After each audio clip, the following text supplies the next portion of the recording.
Assalamualaikum warahmatullahi wabarakatuh. Bapak-bapak, ibu-ibu, para viewer untuk pertemuan kali ini di acara Bincang Sehat bersama RSUD Aji Barang. Pada kesempatan kali ini kita akan membahas tips-tips kesehatan gigi dan mulut selama berpuasa. Pertama-tama kita ucapkan segala puji dan syukur kepada Allah Subhanahu wa Ta'ala yang telah memberikan kita kesehatan dan kebaikan sampai pada saat kita bisa bertemu kali ini. Juga salawat dan salam kepada pimpinan kita, junjungan kita, Rasulullah Muhammad Sallallahu Alaihi Wasallam.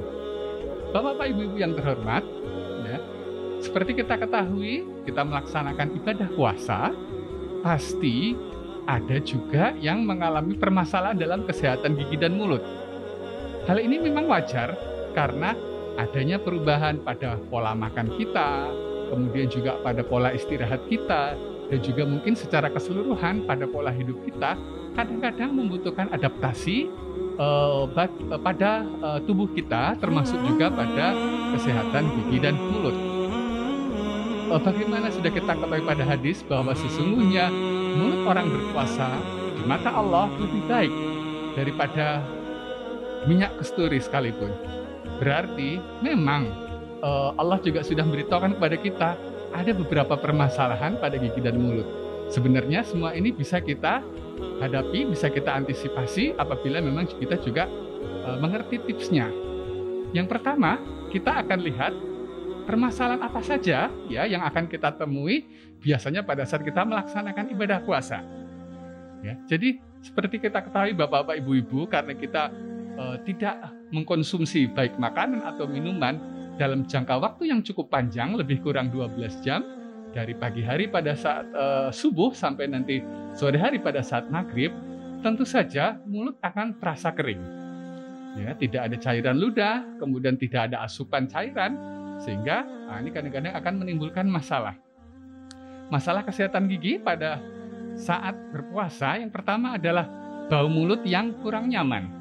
Nah, hal ini terjadi karena cairan ludah yang mengering karena kita tidak mengkonsumsi baik makanan atau minuman, sehingga ludah itu akan berkurang volumenya secara normal.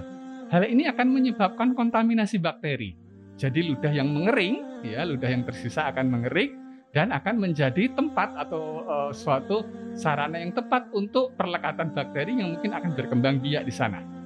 Yang kedua, setelah beberapa lama kita melakukan puasa, biasanya setelah 1 minggu atau mungkin juga masuk ke 2 minggu, biasanya mulut dan bibir menjadi kering dan pecah-pecah. Ya, tadi berkaitan dengan yang pertama, mukosa mulut yang mengering, ya atau bagian-bagian yang mengering, itu akan menyebabkan iritasi sehingga bibir juga terjadi pecah-pecah, kemudian juga bibir juga rasanya jadi seperti retak-retak. Ini terjadi karena memang kondisi mulut yang mengering. Yang ketiga akan timbul sariawan. Nah, karena memang terkadang waktu makan kita juga terbatas, ya dimulai setelah azan maghrib sampai dengan nanti azan subuh kembali. Jadi kita boleh mengkonsumsi makanan pada malam hari. Itu pun sudah dipotong dengan aktivitas ibadah lainnya seperti sholat tarawih, tilawah Al-Quran, sholat tahajud ataupun mungkin itikaf, sehingga nutrisi yang kita makan kadang-kadang juga kurang tercukupi, ya, sehingga kadang-kadang ada timbul masalah mungkin malnutrisi ringan, ya. Jadi nutrisi yang kurang seimbang ini kadang-kadang menyebabkan imunitas menurun, ya, sehingga timbul sariawan. Bagaimana tips dan triknya untuk mengurangi efek samping dari permasalahan kesehatan gigi dan mulut selama berpuasa? Bapak Ibu yang dirahmati Allah serta para viewer sekalian, bahwa inilah beberapa tips yang sederhana yang bisa kita lakukan ya. Yang pertama ya, menyikat gigi setelah makan sahur. Nah, jadi kita menjaga kebersihan kesehatan gigi setelah makan sahur. Jadi kita harapkan pada saat nanti kita melaksanakan ibadah puasa, kondisi gigi sudah bersih dari sisa-sisa makanan ya. Karena itu nanti akan menyebabkan hal memburuk apalagi dengan ludah yang mengering. Ini sisa makanan akan menjadi tempat berkembang biak bakteri ataupun biang penyakit yang lain, sehingga segera kita bersihkan setelah kita sahur dan akan melaksanakan ibadah sholat subuh. Kita juga sudah menyikat gigi. Yang kedua, apabila memang diperlukan, kita bisa memakai obat kumur antiseptik. obat kumur antiseptik tidak usah terlalu sering kita gunakan. Setiap pagi, setelah sahur, kemudian malam, sebelum tidur. Cukup, itu sudah cukup. Ya, kalau memang diperlukan untuk membantu mengurangi jumlah bakteri yang ada di dalam mulut kita. Ya. Kemudian yang ketiga, konsumsilah makanan yang tinggi serat. Konsumsi makanan tinggi serat akan menyempurnakan pencernaan kita, sehingga fungsi-fungsi pencernaan, fungsi-fungsi buang air akan berjalan sempurna, sehingga akan mempengaruhi kesehatan secara keseluruhan, termasuk juga kondisi kesehatan gigi dan mulut kita. Yang keempat, perbanyak minum. Ini akan meningkatkan hidrasi, ya, mencegah dehidrasi.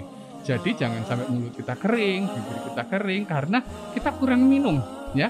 Pada saat kita diperbolehkan makan dan minum di sore hari sampai dengan malam hari, perbanyak minum, ya, minimal 5 liter, 6 liter seperti hal teori atau dalam itu silakan, karena memang untuk antisipasi kita melaksanakan ibadah puasa. Yang kelima, menggunakan suplemen bila perlu. Nah, apabila memang kita tadi ada kekurangan dalam jumlah makanan, kita susah menjaga intake makanan, sehingga gunakan suplemen-suplemen yang banyak beredar. Yang paling penting tidak berlebihan, sehingga suplemen-suplemen ini tidak akan mubazir dibuang oleh tubuh. Dan yang keenam, terakhir adalah menjaga kesehatan gigi dan mulut. Sebaiknya sebelum puasa ataupun sehari-hari kita selalu menjaga kesehatan gigi dan mulut. Konsultasi ke dokter gigi tidak masalah, tidak akan mengganggu puasa Anda. Silahkan Anda berkonsultasi dengan dokter gigi Anda apabila ada terjadi permasalahan di dalam gigi dan mulut. Tidak usah takut batal. Ya, tidak usah takut batal karena tindakan-tindakan yang tidak menyebabkan kita menelan sesuatu tidak akan menyebabkan kita batal. Ya, konsultasikan hal itu dengan dokter gigi Anda supaya nanti tetap bisa melaksanakan ibadah puasa dengan aman dan nyaman.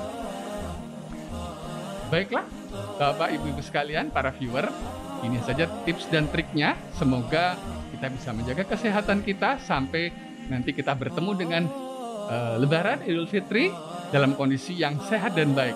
Sekali lagi, tetap sehat, tetap semangat, jangan lupa melaksanakan ibadah dengan sebaik-baiknya. Bila taufik wal hidayah. Assalamualaikum warahmatullahi wabarakatuh.